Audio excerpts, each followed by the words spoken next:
Hello everyone! Magandang araw! My name is Che and welcome to my channel where I'll post videos about my hobbies. Today, we are going to make a cheap but elegant self-watering pot. And we will use these things. An outer pot. This is a plastic and it only costs 25 pesos at Novo Jeans and Shirts.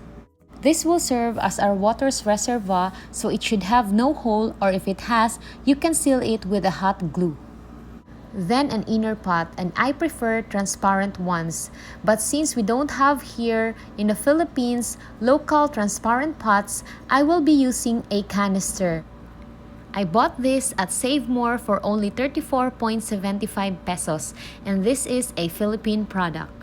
Its capacity is 900 ml and fits perfectly with my outer pot. You can also buy this from Shopee, grocery stores, or housewares. I wish Sunnyware would also produce transparent pots or even self-watering pots because I also use some of their plastic pots.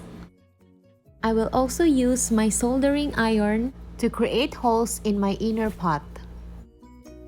My small plant pruner to trim the canister, cutter, and the string of this used paper bag.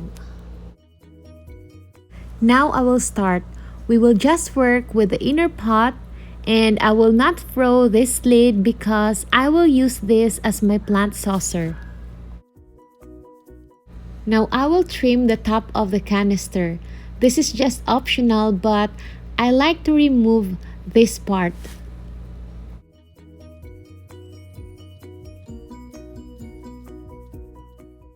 I will make small cuts around this part. But I'll show you first how it looks like if we don't remove this part of the canister. So you can basically skip removing the top. But it will look this way, and I want it to be elegant, so I will remove the top part.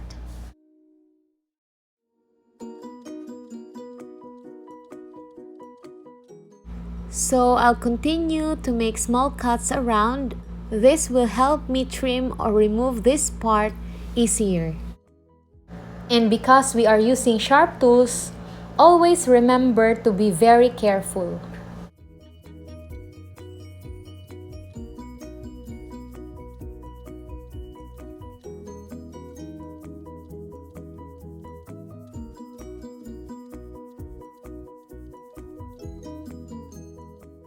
Then I will cut here and trim or remove this part.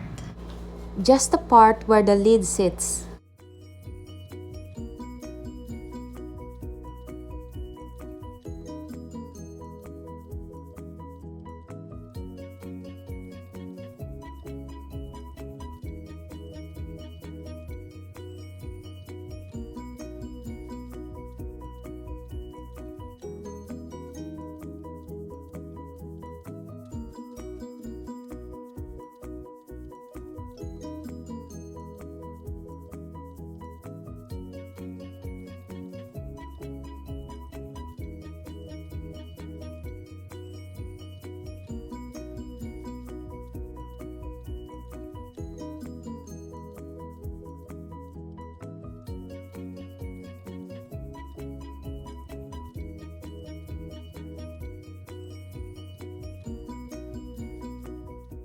And almost done trimming.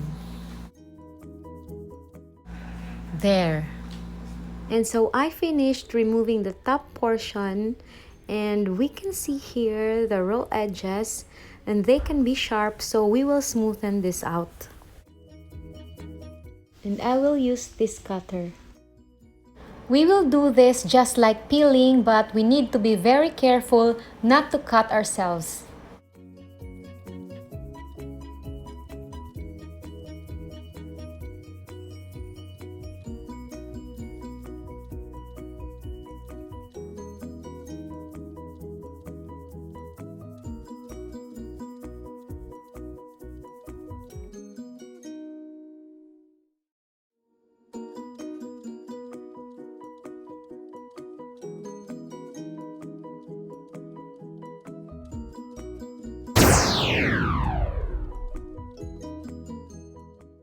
And so I cut myself. I have made more than 12 of this self-watering pot, and just now that I have this accident. Maybe to show you how important it is to be very careful. Don't worry, it's just a tiny cut. So remember to place your other hand below the portion where you are cutting, or the lip part of this pot. I'll continue and fast forward this part.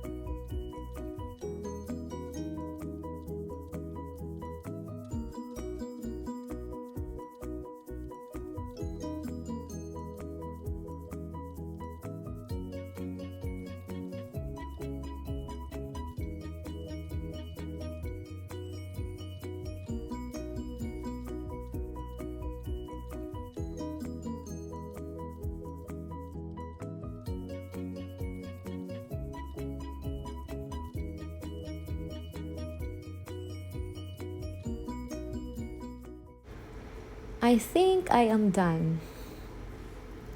Let's see. No more pointy or sharp edges.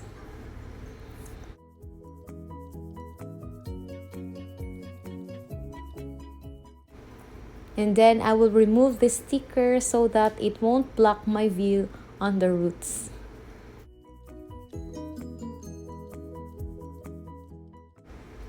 As well as this price tag. And this is now our inner transparent pot. Let's try placing this in our outer pot. And it looks pretty and not cheap. Let's compare if we did not remove the top part. Big difference, right? With just a little effort.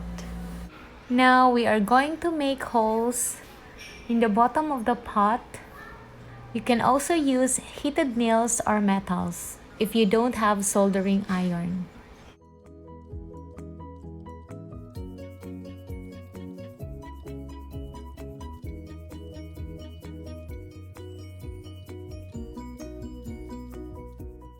And it's done!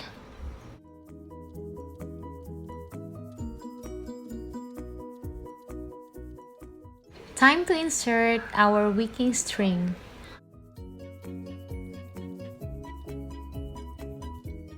So we will remove the string from the paper bag and insert it to the pot.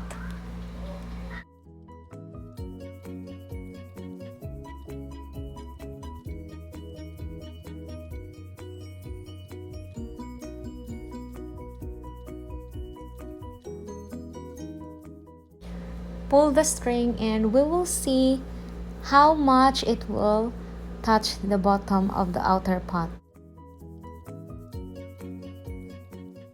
And I will tie a knot so that if we will pull the string inside the pot, it won't slip off.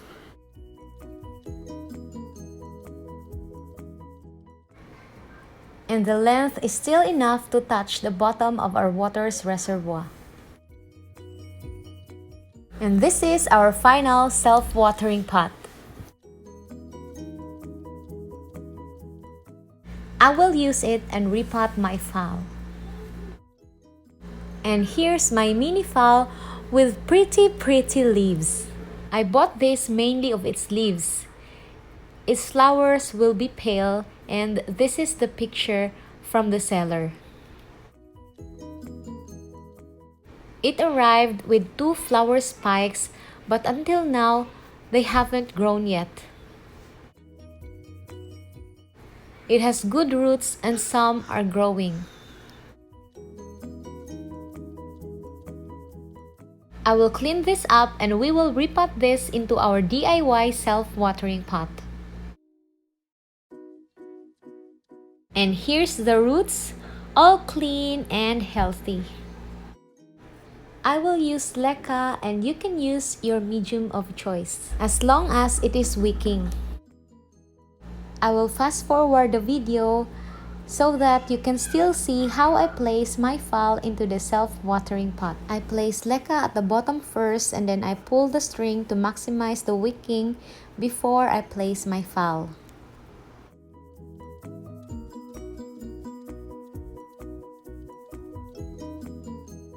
Carefully place and arrange the roots first before adding medium.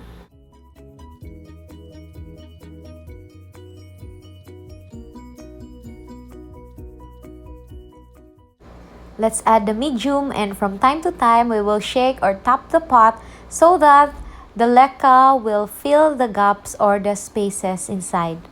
It is very important that the leca touches each other to wick.